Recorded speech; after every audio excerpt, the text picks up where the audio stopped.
कहानी बनती है कोई ना कोई कहानी बनती है कोई ना कोई कहानी। अब के बरस जाने, अब के बरस जाने बने क्या फसाना परदेसियों से नजरिया मिलाना परदेसियों से नजरिया मिलाना। कितना बढ़िया गाना रहा।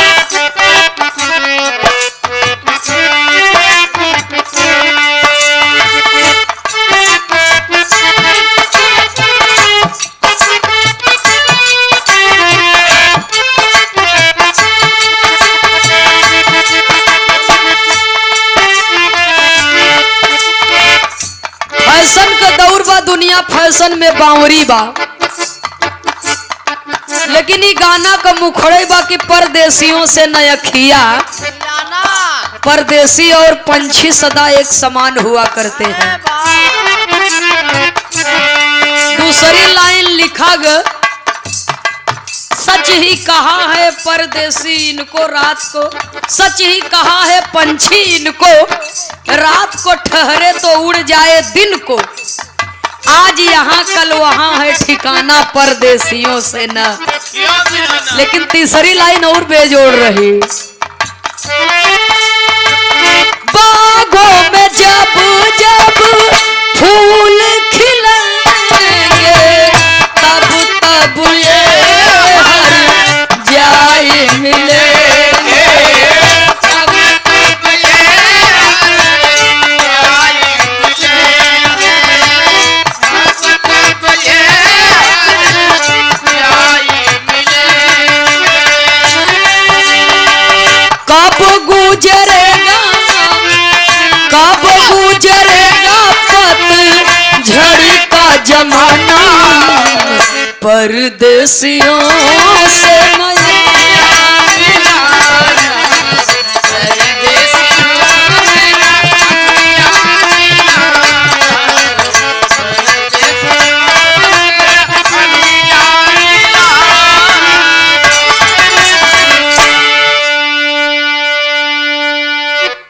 और हमारे जनपद प्रयागराज के बड़े ही शानदार और मेहनती कलाकार, ये हमारे ढोलक वादक आकाश बाबू की ओर से, जो हमारे त्रिभुवन भैया जी के मंच पर ढोलक पर संगत कर रहे हैं,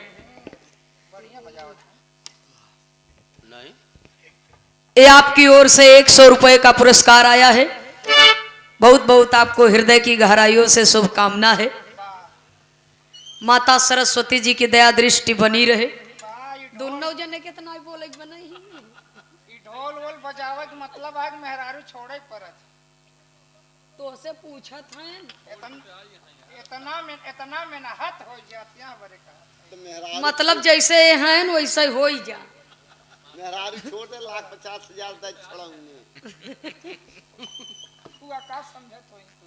हाँ समझत है। आपकी धर्म पत्नी जी बिरहा की बड़ी अच्छी गायिका भी हैं हमारे आकाश बाबू के, सुधा सरगम।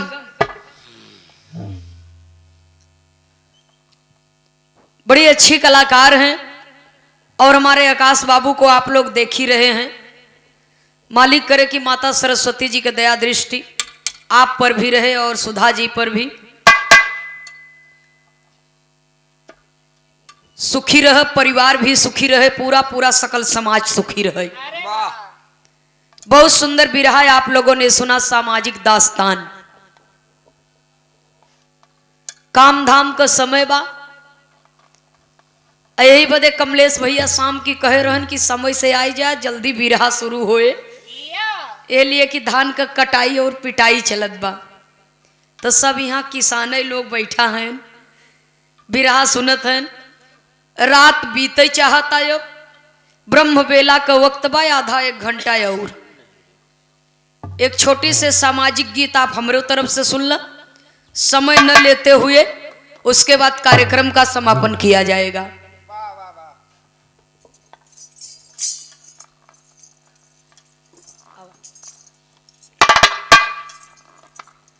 ये दुनिया में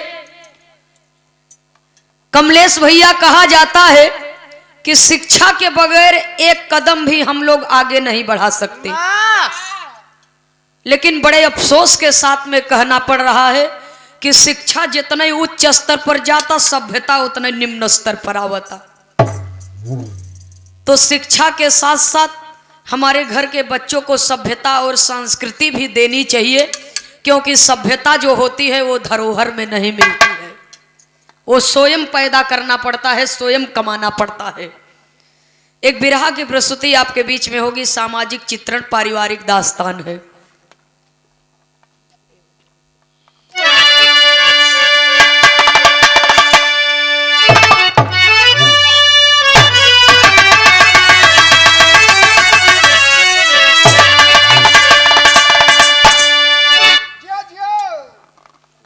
भूमिका का भाव होगा। मास्टर साहब तेरी स्वर देखिए आवा।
संकेत करना पड़ा, कहना है बाबूजी। बिटिया जन्मवा से धन्य होत गोदिया, बनी जाती आपन पराई बिटिया। बिटिया दुनहु कुल के लजिया बचावई, लोक लाज सिर पे उठाई बिटिया। बिटिया जन्म ये कही तनवा से लई के, अरे नाना प्रकार रूप पाई बिटिया। बिटिया में ये तना भरा गुण बमंगल, तबऊ काहे जाती सताई बिटिया।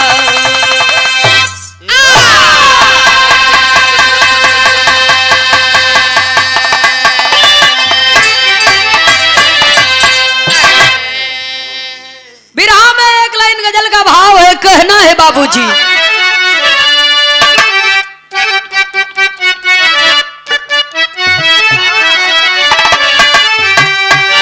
अरे गाँव सहेलिया नवेलिया मगन हो, गाँव सहेलिया नवेलिया मगन हो। अरे खेतवा में अपना झूमी के, गाँव सहेलिया नवेलिया मगन हो।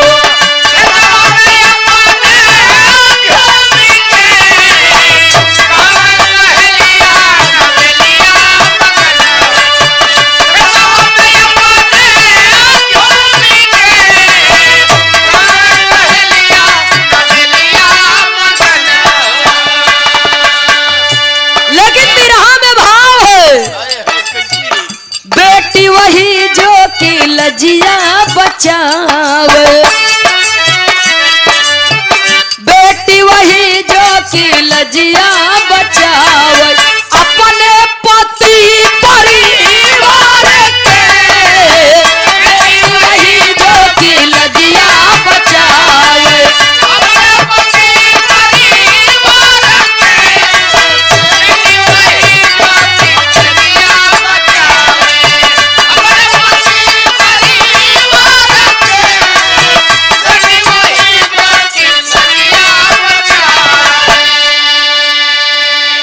अरे माता पिता की जो पूजे चरनिया। बेटी कैसी होनी चाहिए? माता पिता की जो पूजे चरनिया रक्षा कराई घर द्वार के। माता पिता की जो पूजे चरनिया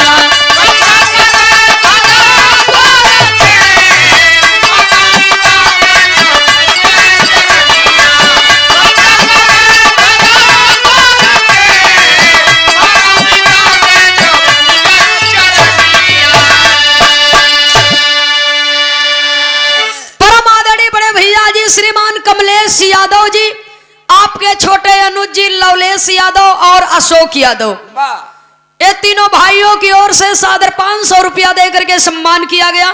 बहुत बहुत सादर नमन है, आशीर्वाद की कामना है। मालिक सुखी रखे, परिवार सुखी रहे आप सबका। उपस्थित सकल पंच के श्री चरणों में सादर नमन। जय श्री कृष्ण। बेटी वही जो कि लजिया बचावे अपने पति परिवार के। माता पिता के जो पूजे चरनिया रक्षा करे घर द्वार की। हमारे समाज में रूढ़िवादी विचारधारा है, आज भी है। समाज में रूढ़िवादी धारा विचारधारा है। पढ़े लिखे हो करके भी समाज के सही नियमों का पालन लोग कर नहीं पाते हैं। गांव घर में अगर केहू के यहाँ बेटवा नहीं न तो देवरान जेठान अगर लड़ाई करे हैं तो अड़ोसी पड़ोसी से ताना सुने के मिल कि तू तो बिटिया का कमाई खात है। लेकिन बेटी वही जो कि लजिया बचावे अपने पति परिवार के दूसरी लाइन लिखी गई। माता पिता के जो पूजे चरनिया रक्षा करे घर द्वार के। बिटिया के जीवन वही सफल बाबूजी कि महतारी बाप के सेवा करे, घर द्वार के रक्षा करे और समय आ जाए तो महतारी बाप के लिए धन बल से खड़ी रहे। कभी को संकेत करना पड़ा बाबूजी। कहानी का शुरुआती हमें से है, कहना है कभी ने बिरहा में एक नया मोड़ दिए। हेलो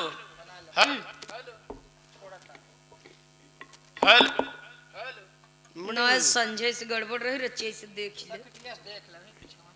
हेलो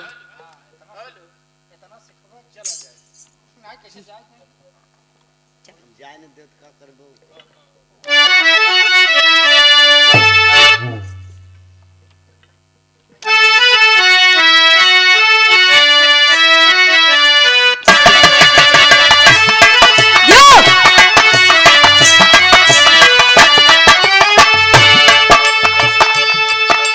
बिलासपुर की हाल बताई जे के जाने सब श्रीमान। गांव मुरैना के वासी एक हरिलाल जी रहे किसान। 3 गदेला रहे घरे में। सविता सबसे रही सयान। इंटर पास की है बा बिटिया। बेटवा दोनों रहे नदान। इंटर पास की है बा बिटिया।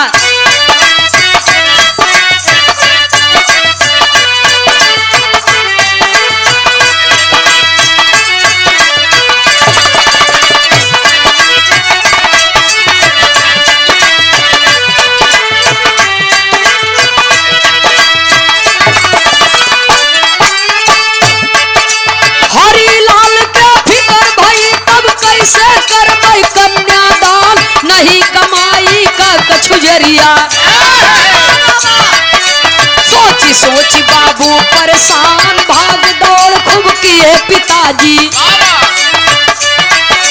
सूर्य भान के गए मकान। सुंदर बर संतोष के पाके लगन धराए विप्र महान सुंदर वर संतोष के पाके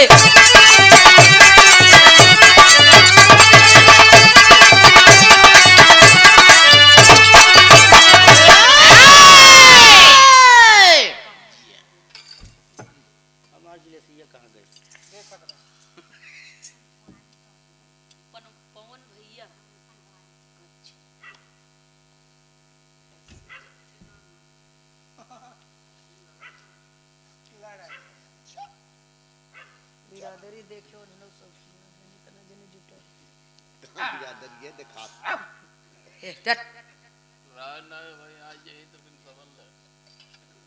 मन छोड़ के न समझ परम आदरणीय परम श्रद्धे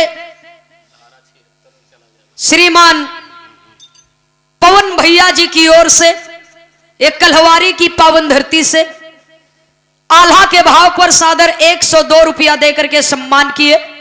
बहुत बहुत सादर नमन है। मालिक सुखी रखें और पूजनीय माता जी के श्री चरणों में सादर नमन है। जरा आप लोग बात के समझ लें। बिलासपुर में एक गांव बा जौने गांव का नाम बा मुरैना। गांव के रहे वाला हरिलाल नाम का किसान, परिवार के 5 सदस्य, 2 प्राणी पुनः 1 बिटिया 2 बेटवा। लड़की का नाम सविता है, दोनों लड़कियां वही नादान हवन। तो बिटिया हाई स्कूल पास की है, इंटर पास की है, 10-20 जमीन बा, उतने में खाए के अटते नहीं न, मेहनत मजदूरी करके तो कैसे भोजन पानी का व्यवस्था होत बा। पढ़ाई का खर्चा इतना महंगा बा कि अब पढ़ावे के हिम्मत नहीं बा। सुनई वाले बाबूजी इंटर पास लड़की के बदे लड़का खोजे लगन। तो घर मिलत बा तो बर नहीं और बर मिलत बा तो घर नहीं। काफी मशक्कत परिश्रम के बाद एक रिश्तेदार के मदद से वही बगल में एक ठीक गांव है देवसर, मध्य प्रदेश में एक गांव है देवसर, मुरैना के ठीक बगल में। तो देवसर के रहे वाला सूर्यभान नाम का किसान, लगभग 20-25 बीघा जमीन बा, बड़ा रियासतदार आदमी है, बड़ा मान सम्मान बा। तो सूर्यभान के 2 लड़कियां संतोष सुनील। तो सुनील बड़ा बा, संतोष छोटा। तो सुनील के अंदर कुछ ऐसा कमी बा कि लड़का देखे जे आवे लड़की वाले चला जाए। बाबूजी बियाह उनकर नहीं होता। इतना सुघर लड़का रहा, इतना सुघर नहीं, आदत का गंदा रहा। सुनई वाले बाबूजी दारू भी पिए, गांजा भी पिए, माई बाबू से पैसा चोराई के जट के लेके जाए। जौने दिन न पावे, हंडा गगरा पावे तो चोरी से ले जाए, वो बेच दे। तो आदत बहुत खराब होता बाबूजी, चाहे जवन चीज के आदत लग जाए। ये बदे बड़का भैया के शादी नहीं भाई, छोटका भैया संतोष पर अपने बिटिया सविता का विवाह हरिलाल जी तय कर दिए। और जब तय कर दिए, कहे भैया पैसा वैसा दहेज वहेज तो न चाहिए। सूर्यभान सज्जन आदमी रहन बेचारू, कहे भगवान के दिया हमरे पल्ले सब कुछ बा, हमें पैसा न चाहे, पतोह रूपवान और गुणवान होय के चाहिए। तो लगन धराई गई बाबूजी। धीरे धीरे समय बीतता। बिरहा में एक लाइन तर्ज लगी मास्टर साहब, कहना है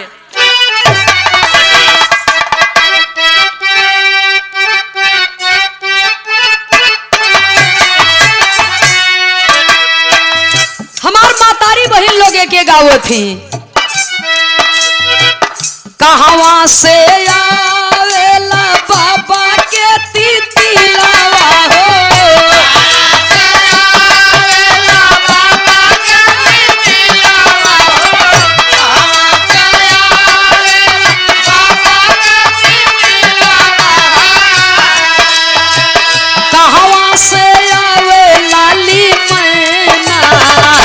अहिरे सांवरिया, कहवा से आवेला मैना, अहिरे सांवरिया, कहवा से आवेला मैना, अहिरे सांवरिया। ई तो तरज कलाइन बा, लेकिन ओहर होत का बा। देवसर से दुल्हे राजा ले चले बरतिया हो,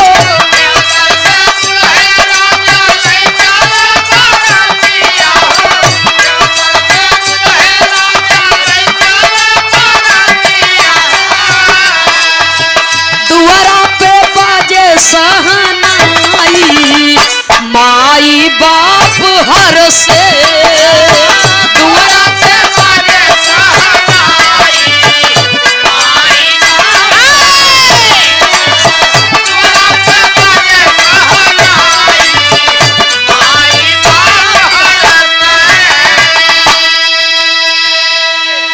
सविता संतोष साथे फिराली भावरिया हो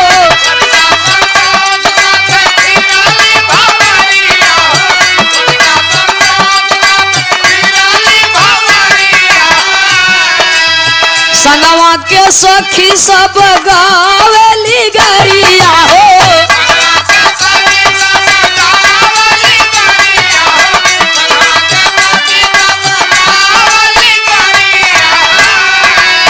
लौआ के परछे छोटका भाई माई बाप हर से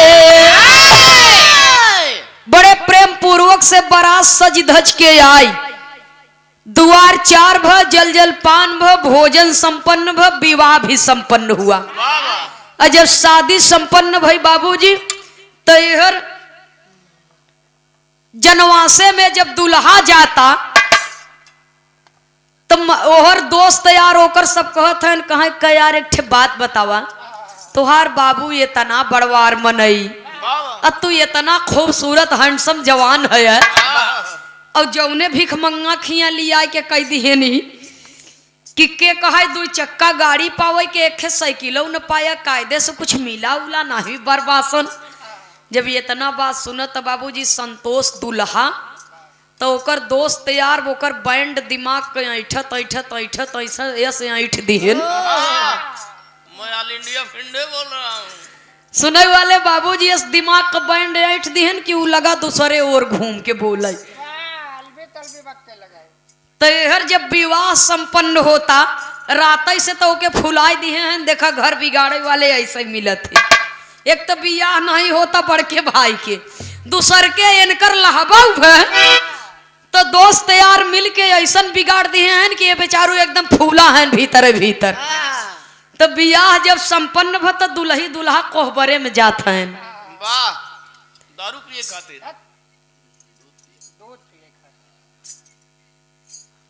तू कैसे जाना घर है ना नहीं बाबा घर है न सूरदास अब नहीं गए हैं बाबा के बाद हो जाए नंबर हमें छोड़ के सब गए भैया हो तो दुल्ही दुल्हा कोहबरे में जाते हैं और कोहबर के रीत रिवाज भी पूरा भव एकदम संपन्न भ। वाह और जब संपन्न भ बाबूजी तो वहां से निकल के जब बहरे आवत हैं तो धीरे धीरे अब टाइम होता खिचड़ी खाए के। दुल्हवा सोचता कि न रतिये में कुछ मिला कौनो मजबूत चीज न रुपया न पैसा न गाड़ी न घोड़ा न कायदे से कौनो सर सामान कोहबरे में गए बाती मिलो ऐसे छुछ पड़ लगी जीव झन हो गया। अब खिचड़ी खाए के टाइम आई गयो बा देखा सारे कुछ देत ले थी कि नहीं ऐसे काम सरकाई ले ही। जब खिचड़ी खाए बदे बैठन बाबूजी तो खिचड़ी निकाली गई थाली में और बढ़िया घी देसी निकाला गए और थाली में जब घी और दिया गया तो सब खाए लागे। दुल्हा मोहन मारता कहाँ कस भैया खा कहाँ का खाई कहाँ खा कहाँ न खाब कहाँ काहे न खाब। तब दुल्हा नाराज हो के कहता का कहता बाबूजी अरे दुल्हा कहे बिगड़ी जबले तो दुल्हा कहे बिगड़ी जबले अरे मिली नहीं सीकड़ी हे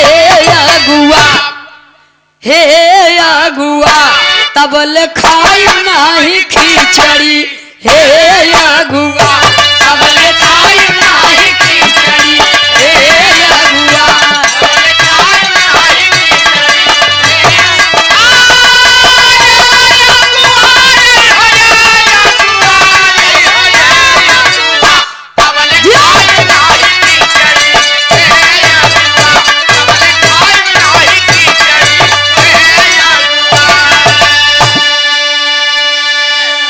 कह 20,000 रुपया जब ले नया आई अरे दुल्ही के डोली नहीं दूर से जाई दुल्ही के डोली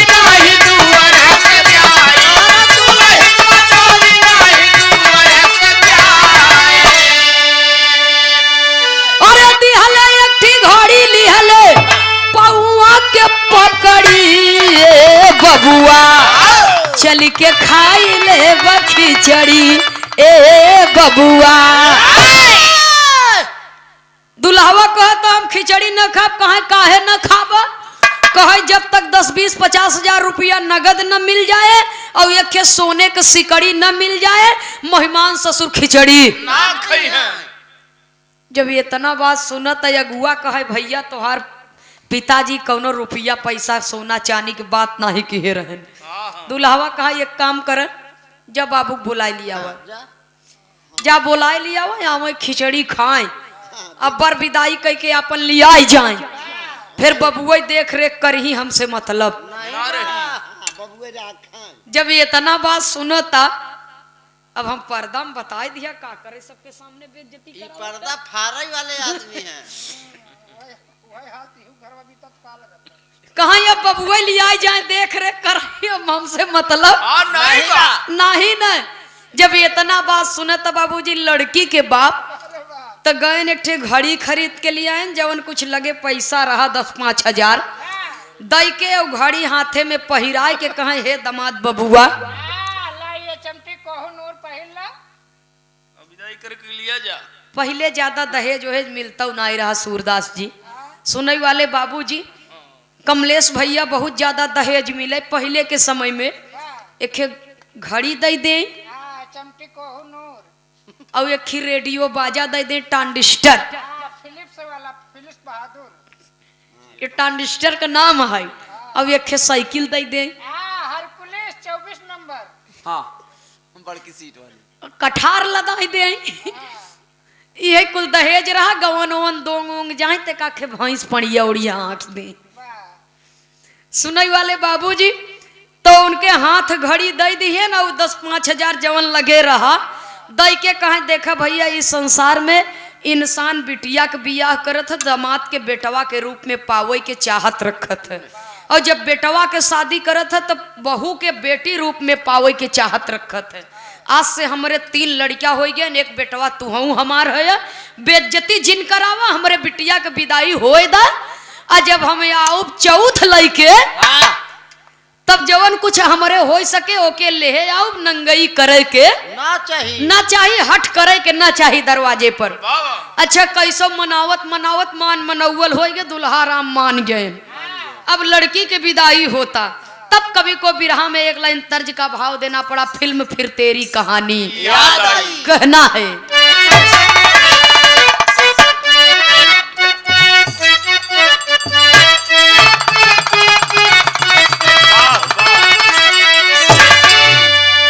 दिल देता है रो रो दुहाई, किसी से कोई प्यार न करे। लेकिन बिरहा में भाव है बाबूजी, केहू विधि के ना लेखनी मिटाई पराई भैली आज बिटिया, केहू विधि के ना लेखनी मिटाई पराई भैली आज बिटिया, केहू विधि के ना लेखनी मिटाई पराई भैली आज बिटिया। सपना हजार लेके आईली ससुरावा,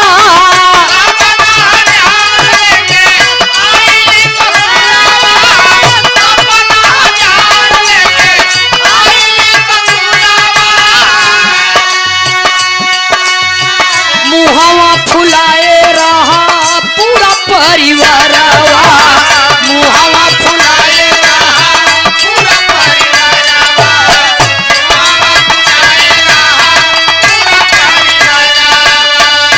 सैया पहले दिन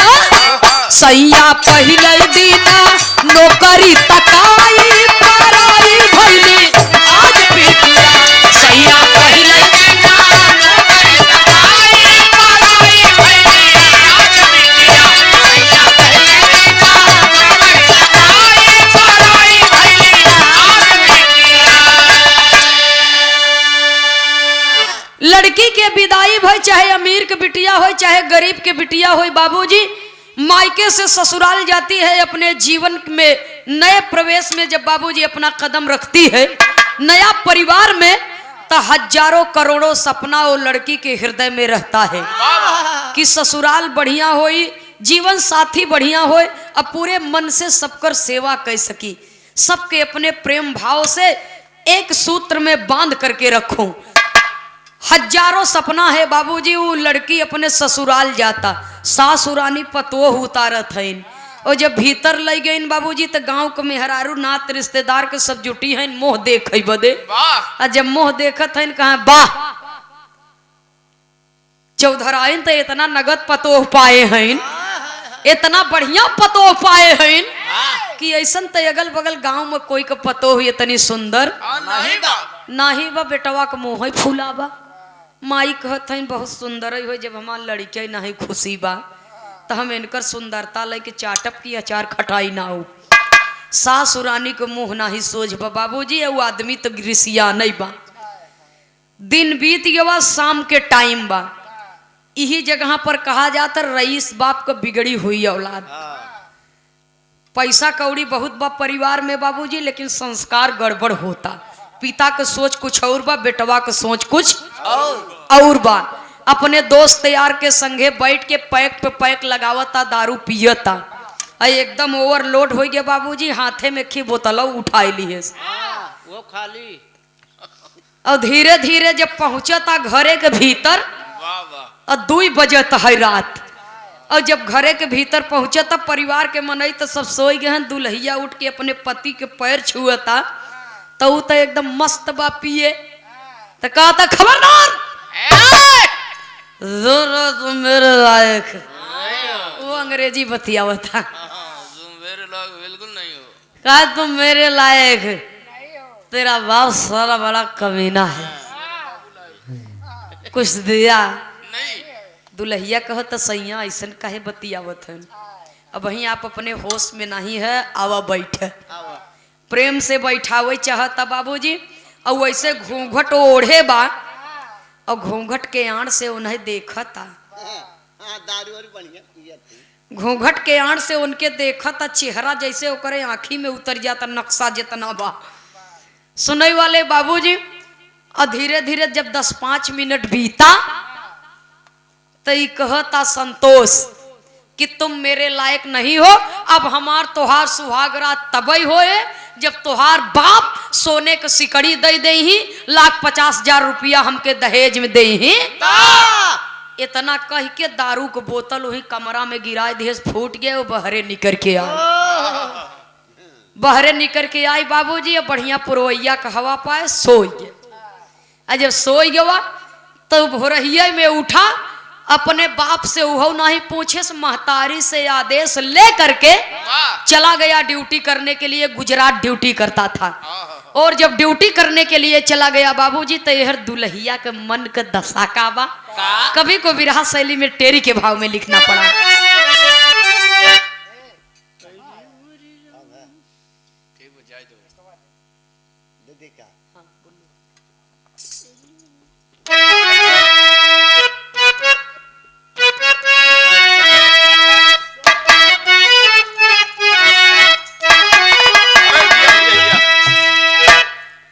अरे मोरे राम, अरे सहनाई बाजी बदला सिलसिला, सोनी सेज सजन बिन मदन लेते अंगड़ाई।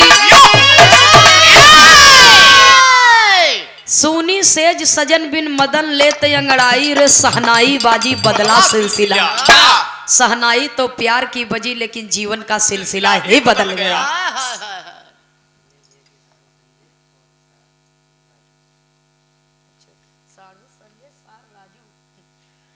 ये हमारे बड़े भैया जी श्रीमान कमलेश यादव जी के माननीय साधु साहब संजय यादव जी और साले साहब राजू यादव जी, ये दोनों भैया जी की ओर से सादर 200 रुपया दे करके सम्मान किया गया। बहुत बहुत सादर नमन है, आशीर्वाद की कामना है। वाह वाह। और ऐसे ही नात रिश्तेदारी में, सार बहनोई में प्रेम व्यवहार बना रहे, जिंदगी भर प्रेम बना रहे बाबूजी। परिवार में एकता और अखंडता बनी रहे। बहुत बहुत नमन है। जय श्री कृष्ण। वाह। सुनई वाले बाबूजी, सुनी सेज सजन बिन मदन लेत अंगड़ाई सहनाई बाजी बदला सिलसिला। बदला सिलसिला। दिन बीत गए, सूर्यभान खोजत हन कि हमार लड़का कहाँ गए। तब दुल्हन बताइन कहाँ, वो तो परदेश चला गया जुए के तो टिकट रहा होकर। भोरहिया में गाड़ी रही, बेटवा परदेश चला गए। सूर्यभान समझ गए कि ये माई बेटवा खेल कर चुका है। लेकिन यहर वो दुल्हिया के मन का दशा काबा। कभी को 4 लाइन कब्बित के भाव में लिखना पड़ा। कामिन के न घरे कंत अंग अंग में तरंग रहे, मन में उमंग रंगदार अचरा।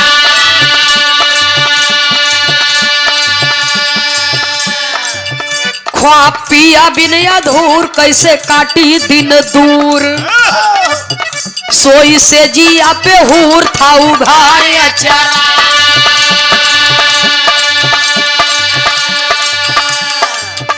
गई रात घनेराई जेठा चुप के से आई, ठिकेवाड़ ओठंगाई ठिकेवाड़ ओठंगाई जान मार अचरा।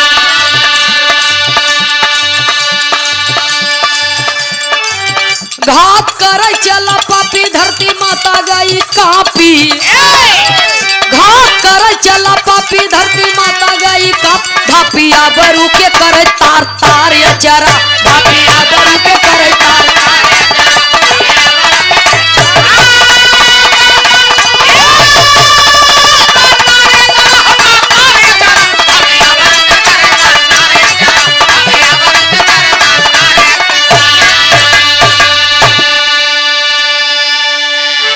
सुनने वाले बाबूजी, सांझ के टाइम बा, सब लोग खाना वाना खाए के अपने अपने कमरा में लेट गए। दुल्हिया अपने मन में विचार करता, कामिन के न घरे कंत अंग अंग में तरंग रहे, मन में उमंग रंगदार अचरा। बदकिस्मती का बा, ख्वाब पिया बिन अधूर कैसे काटी दिन दूर, सोई से जिया पे हूर था उघार अचरा। गई रात घनेराई जेठा चुपके से आई, थी केवाड़ ओठंगाई रंगदार अचरा। घात करे चला पापी धरती माता गई कापी, ढापी आबरू के करे तार तार अचरा। सुनने वाले श्रोता सज्जनों, एकाएक तूफान चलने लगा और बारिश का मौसम बन गया, मानसून बन गया।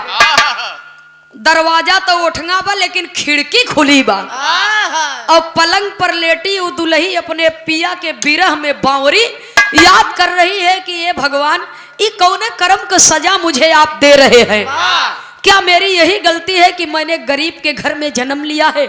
यदि मेरे पिता ने मुझे पैसा दिया होता, दहेज में रुपया दिया होता, सोना चांदी दिया होता, तो आज मेरा अनादर मेरे ससुराल में नहीं होता। मेरा पति मुझे छोड़कर यूं चला नहीं जाता।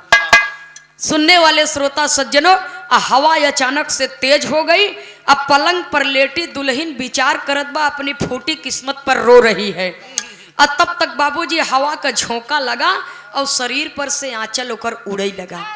और जब आंचल उड़ई लगा तो ओकर जेठाऊ सुनील और घरे के बगली से गुजर गए और खिड़की खुली बा बाबूजी, घर के भीतर नजर पड़ गई। और जब नजर पड़ गई तो जाय के दरवाजा खोल के बाबूजी धीरे धीरे दबे हुए कदमों से जा रहा है और जा करके सविता को भर अखबार में पकड़ लेता है। और जब पकड़ लेता है, किसी पुरुष का स्पर्श होता है तो सविता पलंग पर से उठ करके बैठ जाती है और देखती है कि ये तो मेरा जेठ है। डांट करके कहती है कि अरे नीच पापी, तू रिश्ते में मेरा जेठ लगता है, तू मेरे पति का बड़ा भाई है, और जेठ का मतलब कि तेरी परछाई भी मेरे ऊपर नहीं पड़नी चाहिए। तू इतना बड़ा कमीना है। अरे जिसके बाप का मान सम्मान 8-10 गांव में है, उसका बेटा इतना बड़ा नालायक है, इस बात का अंदाजा मुझे नहीं था। अभी मैं चल के माँ से बताऊंगी, बाबूजी से बताऊंगी। इतना बतिया जब सुनत बा बाबूजी तो वहां से भगा जाए के अपने माई से कहत बा कि अरे माई हो, माई हो माई। जवन दुल्हन ले आई हो, कहत है तिरिया चरित्रम दय्यम न जानम, लेकिन एक एक कवन चरित्र कही। भड़वा चरित्र हाँ कहे अरे माई हो, जवन दुल्हन ले आई हो, का भ भैया हमार, का भ लाल रोवत काहे है। अरे माई पूछा जे कटनी बाबू कहीं अरे मावा हो, इ तो हम घरे के बगली से गुजर गए कि हवा चलता, बारिश होई वाली बा, देख ले खिड़की दरवाजा बंद तो नहीं न। हम तो दरवाजा बंद करे गए, लेकिन तो इ तो पलंग पर से उठ के हमके तो अखबारी में भर के पकड़ लिए, कहे तोहार भाई न सही, वही सही। उल्टा चोर कोतवाल के कहे के का चाहे कह दिहेस के। वाह अब माई है न परे बेटवा के बात पर यकीन तो करबई करी। बेटवा चाहे लायक हो चाहे नालायक हो, महतारी के नजर में लड़का कभो खराब नहीं होते न बाबूजी। माई है न बेटवा के अवगुण उनके नजर नहीं आवता। बाबा वही महतारी और बेटवा माई और बिटिया कहत है कि तोहे कहे सका, कहे माई सोझे कहता कि तू न तोहार भाई न सही तो ही सही। वाह एक काम करा, हमरे मन के इच्छा पूर्ण कर द, और ज्यादा हल्ला गुल्ला करबा, ज्यादा शोर गुल करे के कोशिश करबा तो तोहरे पूरा परिवार भरे के मुड़े के एक एक बार न बिनवा लिया तो हम फलाने के बिटिया ना। एक रस्सी में बनवाई दे। हाँ जब इतना बात सुनत है माई कहीं एक रखब घरे में खतरा से खाली, आज हमरे बेटवा के ऊपर ही हमला बोले बा, अभियान हमरे बुढ़वा के ऊपर हो सकत। हाँ तब हम का करब भगवान। वाह तो आधी रात की महतारी और बिटिया जाय के बाबूजी वो नई नवेली दुल्हन का कमरा खुलवाए के, वो दुल्हन के बाबूजी सांसत करत हैं, मारत पीटत हैं, गाली गलौज करत हैं बाबूजी। तो आधी रात के समय में उस अबला के साथ में ये सास और नंद करती क्या है। बिरहा के लाइन में कवि को संकेत करना पड़ा। एक लाइन तर्ज का भाव है मास्टर साहब।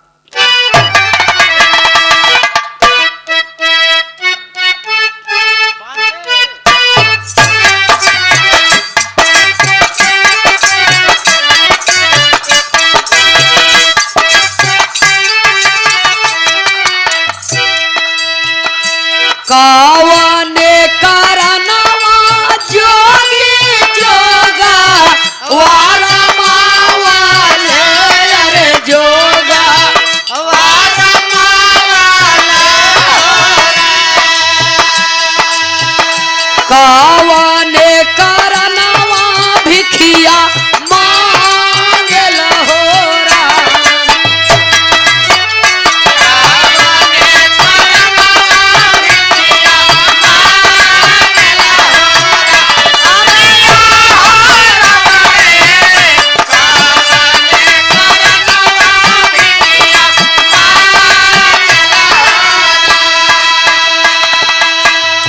नारी के करनवा जोगी जोगा वारा मावाले, अरे जोगा वारा मावाले हो, पेट के करनवा भिखिया मांगल होरा।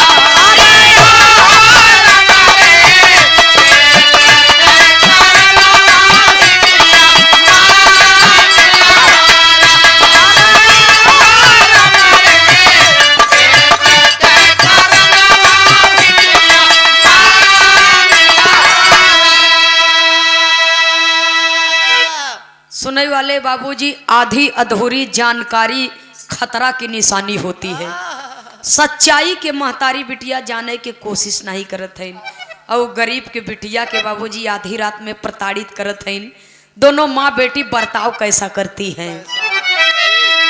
आधी रातिया में देवई चली जिंदगानी, आयर चली जिंदगानी हो।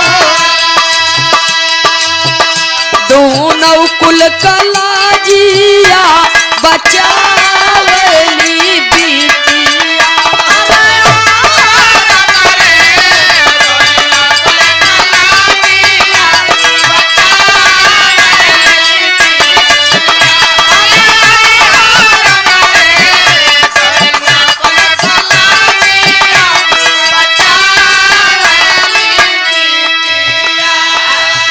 लागी बात है जावा के आई सन लगी मिया रे आई सन लगी मिया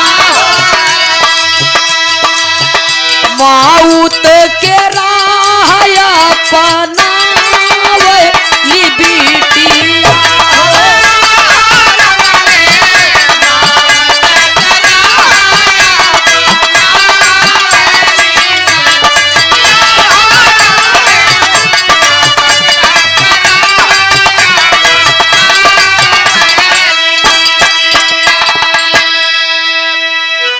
महतारी बिटिया आधी रात के मार मार के बाबूजी और गरीब के बिटिया के अपने घरे के लक्ष्मी के घर से बाहर निकाल देती है।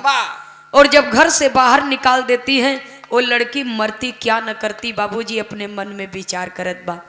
नैहरे जाप हमार दूठे भाई हैं, हमार पिताजी गरीब हैं, हमरे महतारी बाप के लोग ताना मार मार के जियब मुश्किल कर दी कि बिटिया का ऐसा चरित्र रहा कि ससुरे में ठिकान नहीं लगा।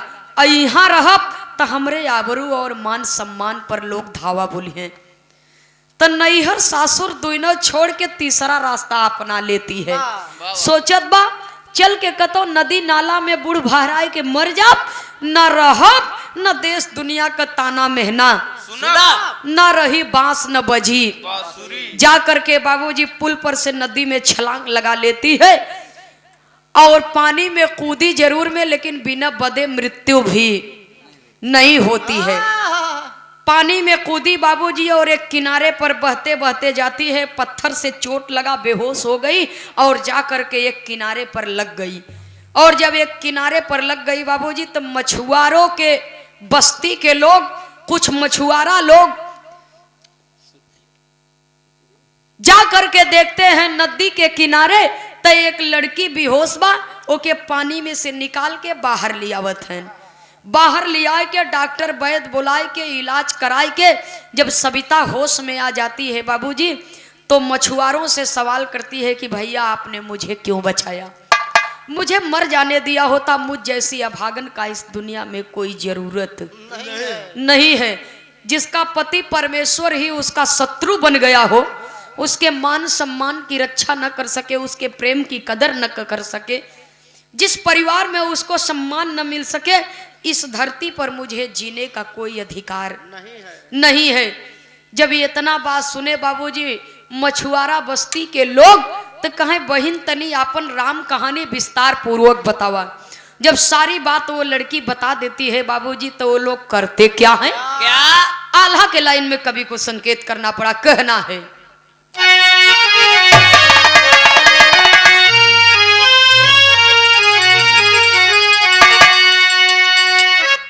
अरे किए मछुआरा सब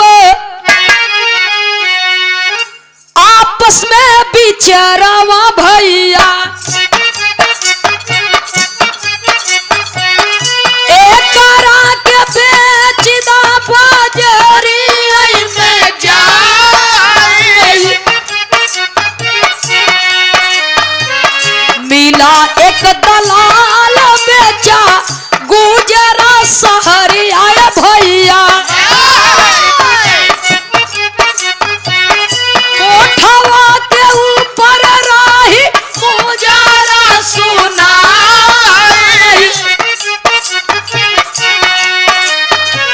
सबनम पड़ा बनम ओही सबिता के बाबू, मुजरा सुनाई के एक से ठगैले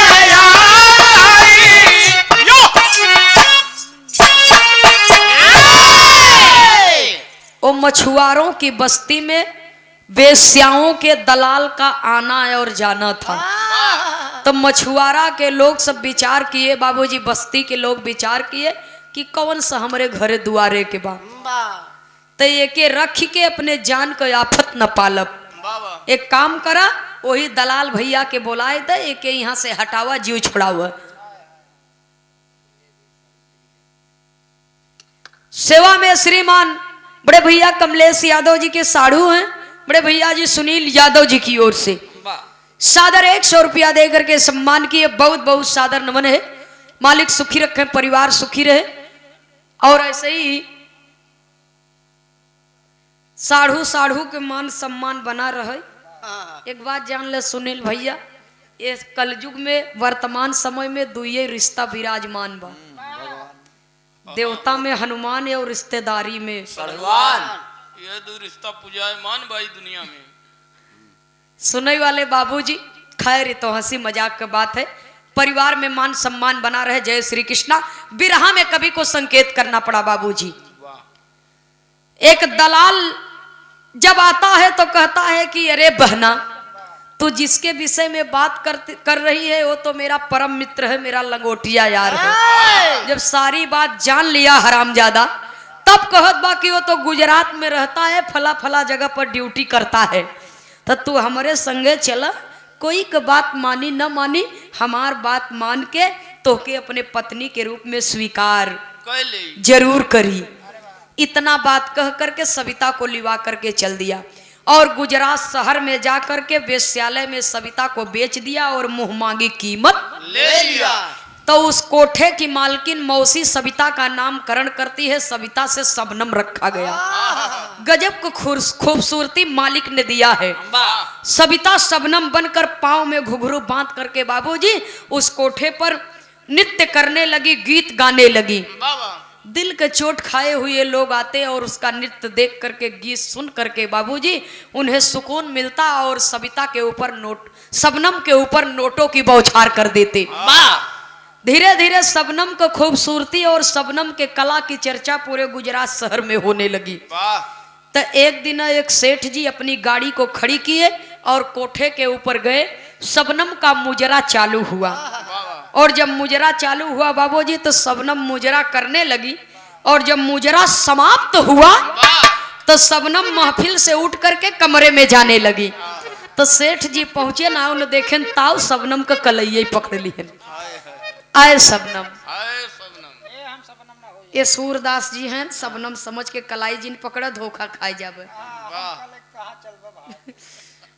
भैया हो। सेठ जी कहते हैं ना शबनम, मैं इस कोठे पर बहुत दिन से आ रहा हूं लेकिन तेरी जैसी खूबसूरत हसीना नहीं देखा, आज तक नहीं देखा। तू जितना कमाल का नाचती है, जितना सुंदर गीत गाती है, उससे कई गुना सुंदर हो। तो एक काम करा, हमरे जैसे दिलदार कोई मिलबो न करी, तो हमसे तू बियाह कैला, हम तोहके अपने महल में अपने दिल का रानी बनाए के रखो। जब ये तना बतिया सुनत बाबूजी तो शबनम नजर भर के सेठ जी के तरफ देखती है और सेठ जी के तरफ देखती है बाबूजी और एक टकी लगा करके देख रही है। देखते देखते दो तमाचा खींच करके गाल पर जड़ देती है और धक्का दे देती है बाबूजी। और जब धक्का दे दी तो सीढ़ी से घड़घड़ात की सेठ जी आए नीचे। जब रोड पर गिरे तो कुल अगल बगल के दुकानदार कहे कसो हो नहीं का हो गया, ज्यादा लग गई का, तो जाए के उन्हें उठाएन, मुँह धोआन, पानी उनी दिहन। सेठ जी पानी पी ले और बाबूजी अपने मौसी के साथ में उस कोठे की वेश्यालय की मालकिन मौसी के साथ में शबनम नीचे उतर करके आती है। कहा था क्यों सेठ, तू मेरे से शादी बनाएगा? कैसी तबीयत है? जब ये तना बतिया सुनत है सेठ जी इतने उपनाई कहत है ना, भाई केहुना गेठुना फूटा बा, तुम मोहम्मद बनाएगा छे, तबो नहीं कहत है कि हाँ नहीं बियाह न करब। बोल ना सेठ, तू मेरे से शादी बनाएगा? जब ये तना बतिया बाबूजी सुनत है सेठ जी तो कहे हाँ मैं तेरे से शादी करूंगा। तब शबनम कहता सेठ जी के, वो सेठ कौन था और शबनम ने तमाचा क्यों मारा? कवि को संकेत करना पड़ा, कहना है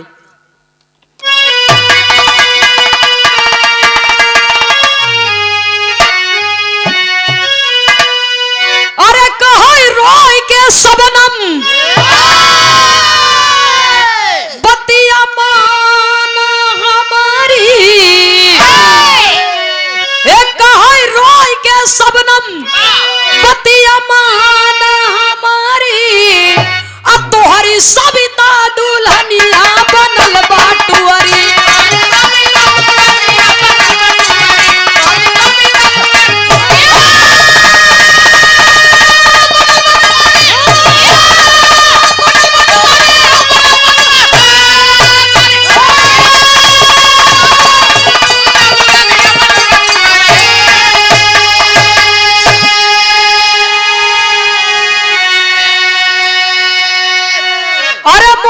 से ब्याही हम देवसर में आए,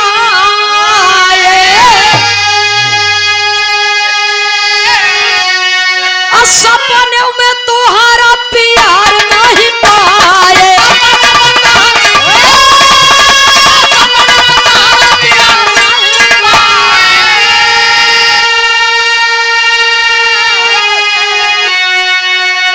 अरे खावा हम दहेजवा के मारी सगारी, खाए हम दहेजवा के मारी सगारी, अब तोहरी सविता दुल्हनिया बनल बाटुआ।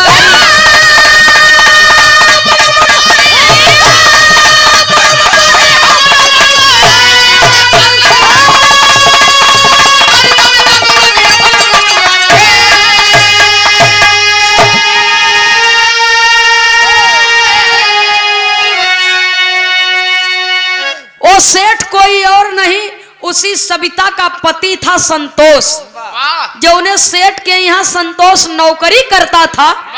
दुर्भाग्यवश वो सेठ का कोई औलाद नहीं थी, और सेठ जी ने अपने जीवन के अंतिम समय पर अपनी फैक्ट्री, बंगला, गाड़ी, सारी संपत्ति का एकलौता वारिस संतोष को बना दिए। संतोष को बना दिए, अपना बेटा मान करके संतोष को अपने यहाँ रखे थे नौकरी पर। संतोष के सेवा से सेठ जी प्रसन्न हो गए और अपने जीवन के अंतिम क्षण में अपनी सारी संपत्ति का वारिस, एकलौता वारिस संतोष हो गया। और सेठ जी तो ये दुनिया को छोड़ करके चले गए। अब सेठ जी के दौलत के वो कहूँ यह कोठा पर लुटावत बा, कहीं वह कोठा पर लुटावत बा। सुने वाले बाबूजी पुरनिया दादा लोग कहावत कहे हैं, या खाए नर बौराइए पाए, जानबूझ नर करे ढिठाई बुढ़ा जाय पर न पाई। सेठ जी के सबनम कहता कि ऐ सेठ, हमें पहचान रहे हैं? जब कभों देखे रहे तब तो चिन्ह है। कहे नहीं, मैं तो आपको नहीं पहचान रहा हूं, कौन हो आप? तब सारी बात बताए दिए। कहा याद करा वो दिन जब दारू को बोतल फोड़ के आई रहे घरे में, कि जब तक 1,50,000 रुपया न मिले, सोना के सिकड़ी न मिले, तब तक हमार तोहार सुहाग रात का रस्म न होए। आज मैं पूरे समाज के सामने ललकार करके कहती हूँ, अरे जाओ सेठ जाओ। आज मैं अपने मुकद्दर की मालकिन स्वयं हूँ। तेरे जैसे लाखों करोड़ों इस कोठे पर आते हैं और तमाम रुपयों की बौछार कर देते हैं और चले जाते हैं, लेकिन तुम मुझसे शादी करोगे? वो जमाना याद करो, वो बीता हुआ समय। कल मैं तुम्हारे लायक नहीं थी और आज तुम मेरे लायक नहीं हो। अच्छा, ये हमारे बड़े भैया जी कमलेश यादव जी की ओर से सादर 101 रुपया दे करके सम्मान किया गया। और कहते हैं कि छोटा सा 2 लाइन सूरदास जी से गवाई दी है। एक गाना के लास्ट में, लास्ट हुए वाला बा, एक बाद 2-4 लाइन का इनसे गवा दे। बहुत बहुत सादर नमन है, आशीर्वाद की कामना है। जय श्री कृष्ण। सुने वाले बाबूजी कवि को संकेत करना पड़ा। सबनम कहत बा वो समय में तू हमरे लायक, हम तोहरे लायक नहीं रहे, लेकिन यह समय में तू हमरे लायक नहीं हो। जब इतना बात सुनत है बाबूजी संतोष, तो सबनम के सामने हाथ जोड़ करके घुटने टेक करके कहते हैं कि शबनम मुझे माफ कर दो, मुझसे बहुत बड़ी भूल हो गई, मैंने अपने घर की लक्ष्मी को ठुकराया, मुझे क्षमा कर दो। मैं तुम्हें पूरे ईमानदारी और निष्ठा के साथ में पूरे मन से अपने पत्नी के रूप में स्वीकार करता हूँ। जब ये इतना बात बाबूजी सुनती है, शबनम कहा है तोहार कवन भरोसा, लिया के चला आधे रास्ता में कहीं मार के हमें फेंक द तो हम का करब, हमार महतारी बाप हमरे बदे झंखत रह जाई है जिंदगी भर। जब ये इतना बात बाबूजी सुनता संतोष तो कहे तोरे जिंदगी का खतरा नहीं बा, हमरे संगे तुम महफूज हो, हमरे ऊपर विश्वास कर। तो पुलिस टीम को बाबूजी बुलाया गया और देख रेख में कानूनी प्रक्रिया के द्वारा फिर से उन दोनों की शादी कराई गई। और जब सेठ जी अपने पत्नी को लेकर के चले, कहे बोला सविता तो है का चाहिए, कहे हमके खाली अपने घरे ले आए के चला, हमके कुछ चाहिए वही ना, अपने घरे ले आए के चला और सबके बतावा सच्चाई का बा। जब ये इतना बतिया बाबूजी सुनत हैं संतोष, तो अपनी पत्नी को लेकर के देवसर गांव में पहुंचते हैं। और जब गाड़ी से उतरत हैं बाबूजी तो इतनी सुंदर मेहरारू देख के जौन दोस्त यार भड़काई दिए रहन, उन्हन जब देखत हैं कहे अरे बाप रे बाप, पाए तो यार अच्छा देर से पाए। इसरवा सोने का कलम से तकदीर लिखाई के आई बा वहां से, कहाँ लाए बे? यहाँ क्यों के कौन मिलत हैं एक खिनी तक कजनी कहाँ बूढ़ी भार आए के मर गई, दूसर की लिए आए तो एकदम पूरा चाँद को टुकड़े बा। बड़ी वीआईपी चीज लगी है यार। संतोष धीरे से कहते चुप चुप चुप, चुप चुप चुप तोहरे सबके कारण हमार गिरस्ती बिगड़ गई। जरूरत हो बताए। बहुत मशक्कत के बाद जब हमार महतारी बहन निकाल दी आधी रात की घरे से, तो एक दोस्त के मदद से कैसो बेचारी खोजत खोजत हमारे लगे तक पहुंची। यही जगह पर जीवन का एक अच्छा कार्य किया, वो कोठे वाली बात छिपा लिया बाबूजी और सारी सच्चाई को बता दिया कि इतने दिन तक मेरे पास थी और सविता जीवित है, खुशहाल है, मेरे साथ में है। हमारी वह दुल्हन आकर मसाज करा के लिए आओ सब लोग जान जाएं, इसके मायके के लोग भी घबराते होंगे और हमारे परिवार के लोग भी जान जाए, इसलिए मैं इसको लेकर के अपने गांव आया हूं। कवि को संकेत करना पड़ा बाबूजी, पति पत्नी का जोड़ा अगर परमात्मा ने बनाया है तो एक दूसरे की गलतियों को नजरअंदाज करते हुए अपने परिवार की गाड़ी को प्रेम के बंधन में बांध करके बाबूजी सम्मान पूर्वक आगे बढ़ाना चाहिए। कवि को लिखना पड़ा आखिरी और अंतिम प्रमाण में गुरु घराने के परिचय के साथ में कौनो भी प्रकार से परिवार में कलेश होय के न चाहिए, जहां तक संभरे वहां तक संभार लेवे के चाहिए।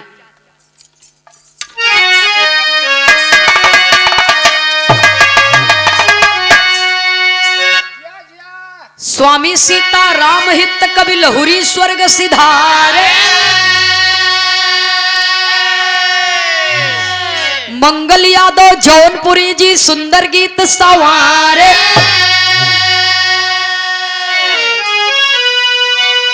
अरे राम सहनाई बाजी बदला सिलसिला, तनंदनी खेमराज के रक्षक सारद माई, सहनाई बाजी बदला सिलसिला।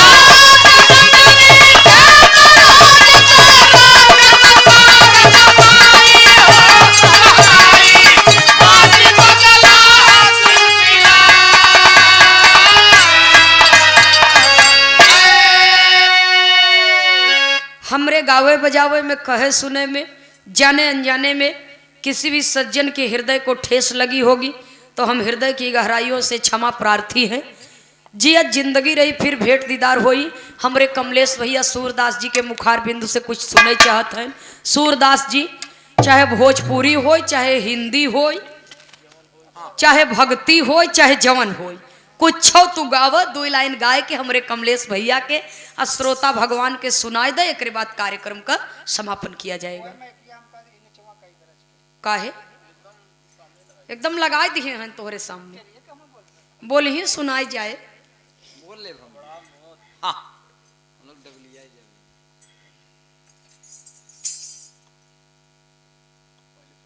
हेलो हेलो आधा घंटा बाजी बाजे हम बजाएंगे कहना छोड़ बस बोला हेलो छुआ जी छुआ छोड़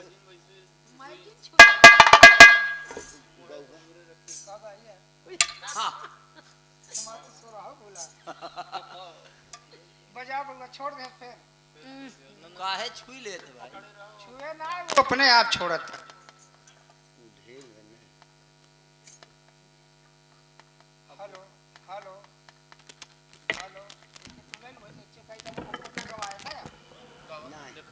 hello hello hello hello check microphone testing hello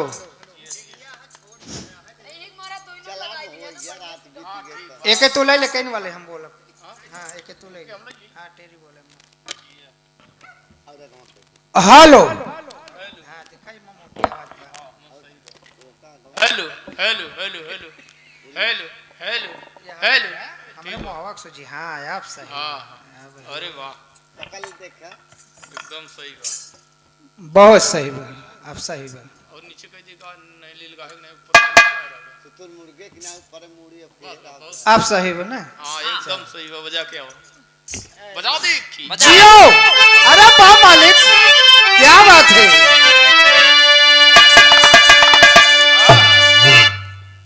बा जियो कौन बजाओ कौनो बजा दी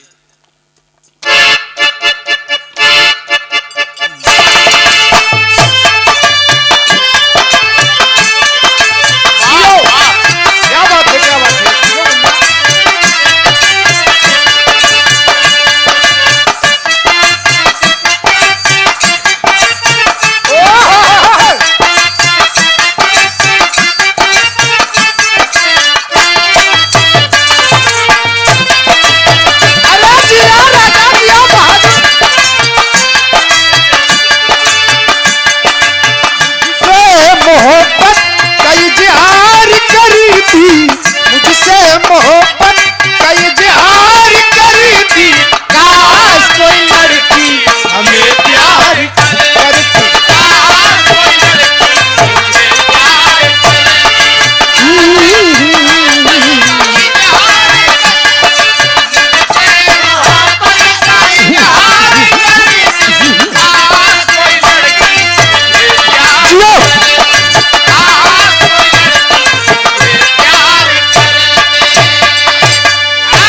ये सब कुल छोड़ा सवेर हो गया हाँ कोनो बढ़िया चीज बता दी दो लाइन के अनुसार निर्गुण गाय देते हैं बस वहीं से बंद करते हैं बहुत बहुत सही बहुत सही अभी सवेरे पहाड़ भोजपुरी मत गवावा हाँ हाँ हेलो ये हमारे बड़े भैया कमलेश जी और छोटे भैया अशोक यादव जी छोटे भैया लवलेश यादव जी की ओर से ये सादर 100 रुपए का पुरस्कार आया है हमारे सूरदास जी के लिए। वाह वाह बहुत बहुत आप सबको सादर नमन है।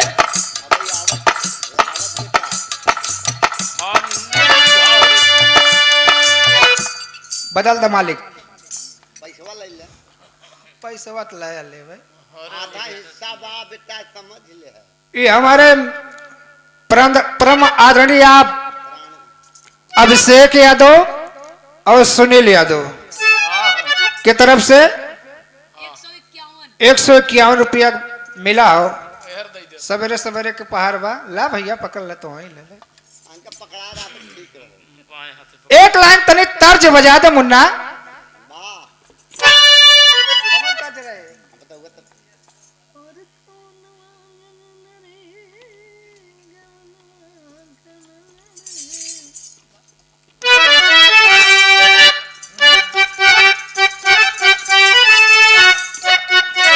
बाबा जियो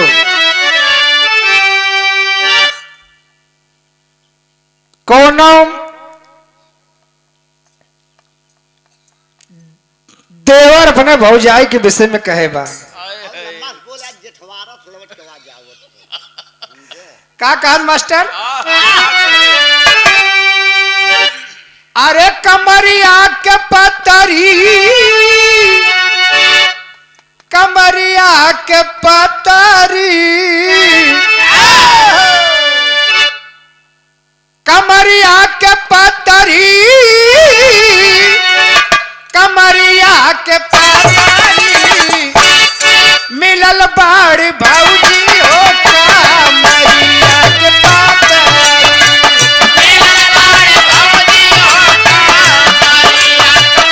जियो बोले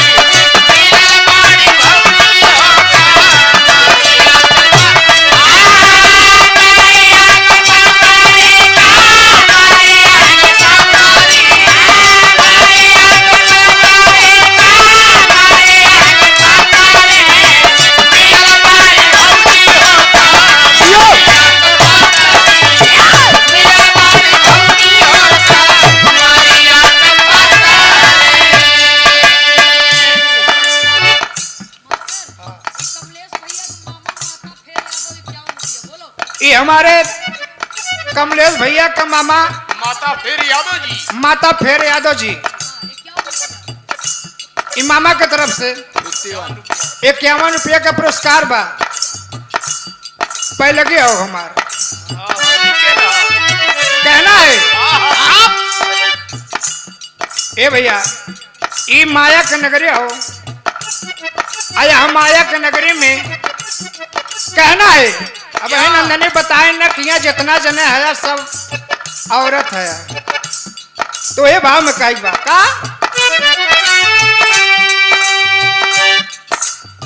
लागी नाही जबरी ना लागी नाही जबरी लागी नाही जबरी लागी ना एक जबरी बबुनी तोहार हो चाली ना एक जबरी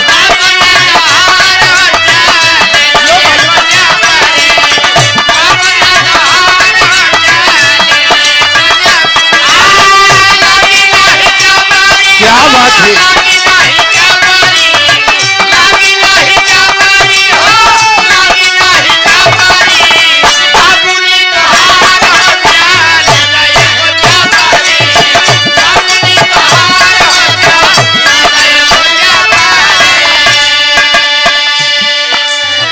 कैसे तोहरे मोहरी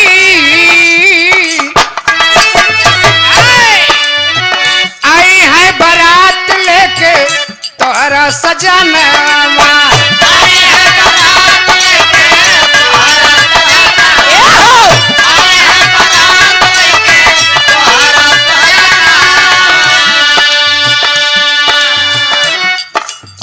आई है बारात लेके तोहरा सजनवा कहना है आई है बारात लेके तोहरा सजनवा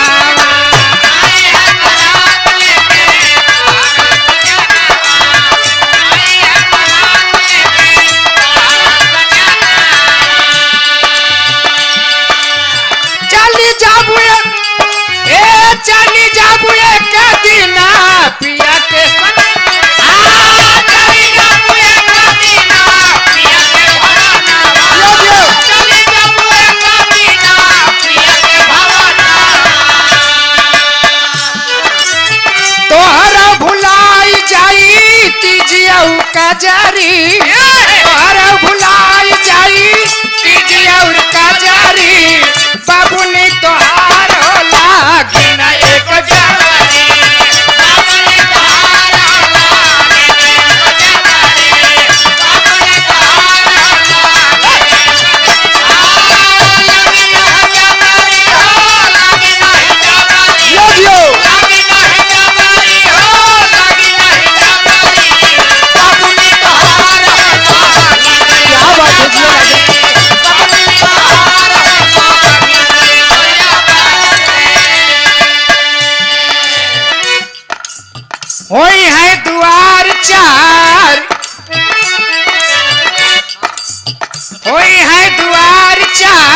जली अगरबत्तिया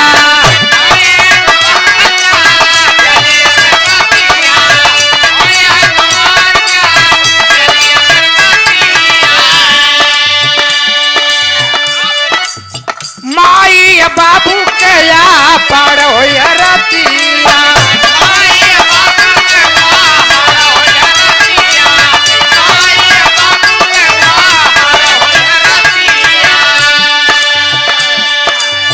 भगवान के बीच में राह के बड़े समारी भगवान के बीच में राह के बड़े समारी बाबू ने तो हारो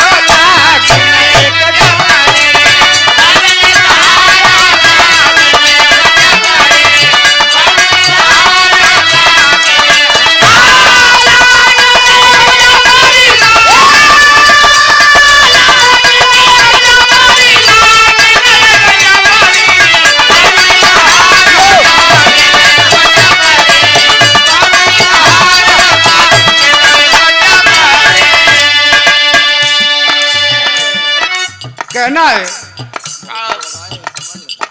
कहे नाने ढोलक मास्टर कहे नाने मास्टर जा तन कर मनवा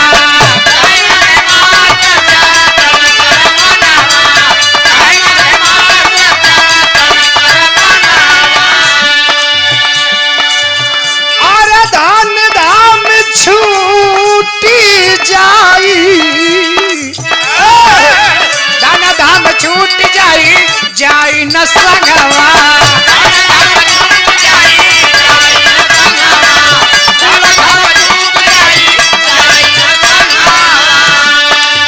दाना वापस होए तोरे लाली लाली चुनारी दाना वापस होए तोरे लाली लाली चुनारी बाबू ने तो हारो लागन एक जब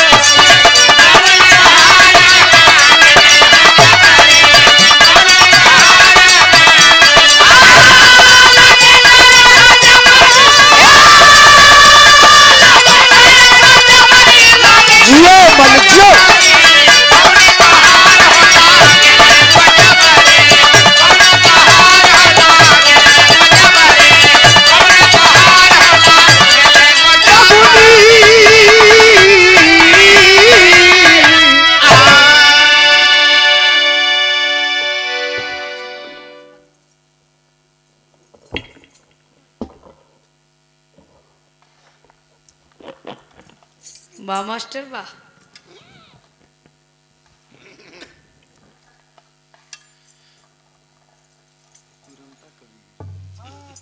नहीं सहूर बान आखिरी लाइन में पूरे सकल पंच को नमन करते हुए लास्ट लाइन में 2 लाइन कहना है।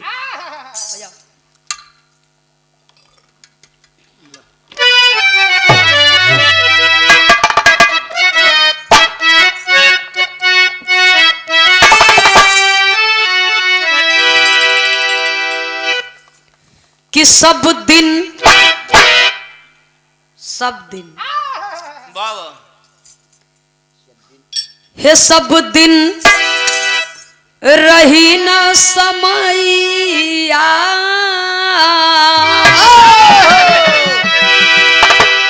तो सब दिन रही न समैया सब ही से चला हंसी बोल के सब दिन रही न समैया सब ही से चला हंसी बोल के सब दिन रहे ना समैया सब ही से चला हंसी बोल के।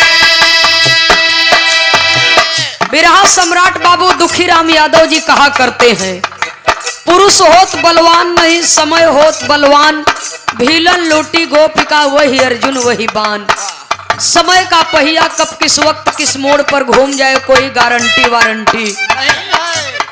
ए बदे बाबूजी जब जिंदगी छोड़ करके ए शरीर को छोड़ करके पूरी माया को छोड़ करके एक दिन जाना ही है तो काहे केहू से लड़ झगड़ के दुश्मनी करके बैर करके रही, काहे ना हंसी खुशी अपन जिंदगी बिताए लेगी। इसलिए कहना है एक दिन रूप सपन हो जाए केहू ना के हो दिखाई।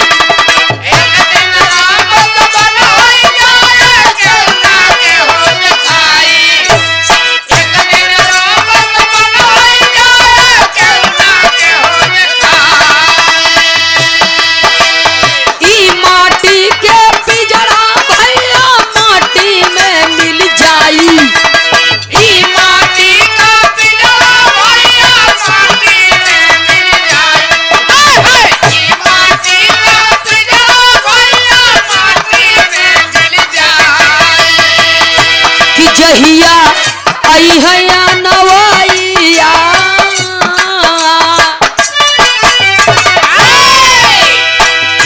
हो, जहिया आई है या नवाइया सब ही से चला हंसी बोल के।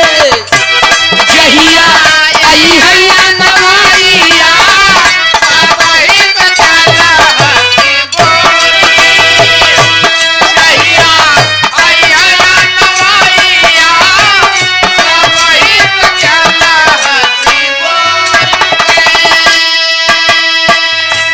सुनने वाले बाबूजी, जो अपने लिए मरता है उसका मरण होता है, जो समाज और देश के लिए मरता है उसका नित्य प्रतिदिन स्मरण होता है। तो हमारी मृत्यु स्मरणीय होनी चाहिए। मरना ही है तो कुछ काम ऐसा करके जाए ताकि दुनिया सम्मान से मेरा नाम पुकारे। इसलिए मरने से पहले हम जीना क्यों छोड़े। आज के वर्तमान समय की एक कड़वी सच्चाई है और आंख की देखी हुई हाल है बाबूजी। इसलिए कहना है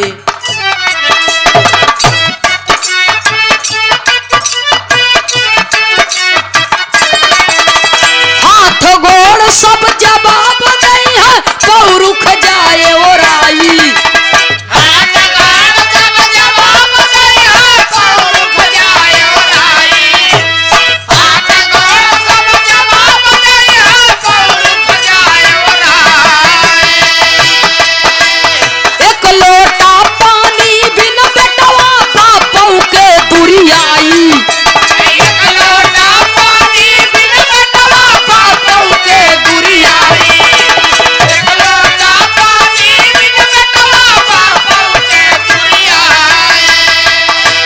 जहिया आएगी बुढ़ैया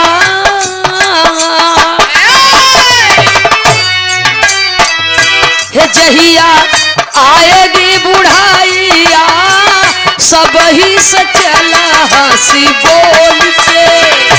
जहिया आएगी बुढ़ैया सब ही से चला हंसी बोल के। जहिया आएगी बुढ़ैया सब ही से चला हंसी बोल के। सुनने वाले बाबूजी, कवि की लेखनी सवाल करती है हाथ गोड़ सब जवाब दे हैं पौरुख जाई और आई। एक लोटा पानी बिन बेटवा बापों के गरियाई। जहिया आएगी बुढ़ैया सब ही से चला हंसी बोल की। हमारे शिक्षित समाज में बाबूजी ये चीज की बहुत बड़ी कमी है। सुनने वाले श्रोता सज्जनों, पाथर पूजे दुनिया जात है लेकिन घर के चक्की क्यों नहीं पूजे जेकर पीसा खात है इंसान। तो इसलिए कवि को संकेत करना पड़ा बाबूजी। नहीं, हमरे बात के समझत नहीं है, करत है वही स्थिति से गुजरत है लेकिन तब वो समझत नहीं है। भैया हो, दुनिया में मंदिर जा, मस्जिद जा, गंगा जा, जमुना जा, तमाम तीर्थ व्रत कर, खूब दान पुण्य कर, खूब पूजा पाठ कर, लेकिन जे मुख्य देवी देवता बा वो है हमारे माता पिता। महतारी बाप के जे सेवा कैली है बाबूजी, ओकर जन्म सुधर गए, ओकरे साक्षात उसको स्वर्ग की प्राप्ति हुई। आज हमारे कमलेश भैया जी पिताजी के नाम से इतना बड़ा कार्यक्रम करते हैं, श्रद्धांजलि का आयोजन करते हैं। तो माई के गोद धन्य हो गई और वो पिताजी का कमाई धन्य हो गई। बाबूजी जिस परिवार में ऐसे लायक सपूत पैदा हुए, ये दुनिया में कुछ ऐसा बेटवा हैं कि बियाह हो गए, मेहरारू आई गईन, तो माई बाबू बुढ़ाई गए, तो सोचत हन कि अब इनकर कोनो काम नहीं बा। गौशाला बुढ़वा साला कहत है अब इनकर कोनो काम, सुरती खाए के कतौया थूक देते हैं, कतौआ थूक देते हैं। ए अम्मा बैठी रहती रातों दिन खाली बरबराता ही रहती बस। भैया हो तो वो लड़का ले जाता है महतारी बाप के वृद्ध आश्रम में कर देते हैं, लेकिन वो बूढ़े माता पिता वृद्ध आश्रम में रहते रहते अपना समय बिता रहे हैं। और जब जीवन का अंतिम पड़ाव आता है, जीवन का अंतिम क्षण आता है, तो वृद्ध माता पिता अपने बेटे और बहू का रास्ता देखते रहते हैं कि कभी तो मेरा बेटा आएगा, कभी तो मेरी बहू आएगी और मुझे यहाँ से निकाल करके ले करके चलेंगे। मैं अपने जीवन का शेष समय अपने पोते पोतियों के साथ में खेल करके, अपने परिवारजनों के साथ में हंस बोल करके बिता लूँ, ताकि मैं शांति पूर्वक मर सकूं।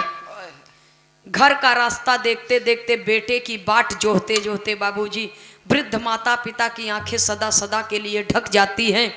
जीवन की श्वास की अंतिम डोर टूट जाती है बाबूजी। ये पिजड़े से सुगना फरार हो जाता है, लेकिन वो स्वार्थी कपूत अपने माता पिता को देखने के लिए कभी पहुंच नहीं पाता है। तो इसलिए कवि को संकेत करना पड़ा, कितनो दौलत कमाब लेकिन माई बाप के सेवा अगर न करब, तोहरे कारण महतारी बाप के दुख भ तो तोहार कमाई व्यर्थ बा। इसलिए कवि को संकेत करना पड़ा, जहिया आएगी बुढ़ैया, असली ताकत तब समझ में आवत है जब शरीर के पौरू घटत है कि हम कितनी बड़ी गिरस्ती बनाए है, कितना बढ़िया सेवा हमार होता। अगली लाइन में कवि को संकेत करना पड़ा बाबूजी,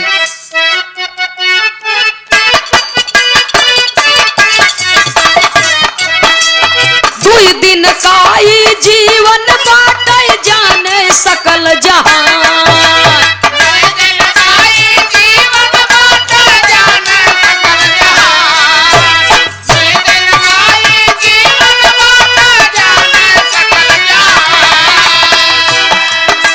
जीवन है एक खेल तमाशा, क्यों होते परेशान, जीवन है एक खेल तमाशा, क्यों होते परेशान, जीवन है एक खेल तमाशा, क्यों होते परेशान। तो देव के कर तू दोहैया, जब दुहाई देवा क्यों न सुने तो सुने के कि होई है सदगुरु सहाइया, कि तब पार होई है नैया, सब ही से चल हंसी बोल।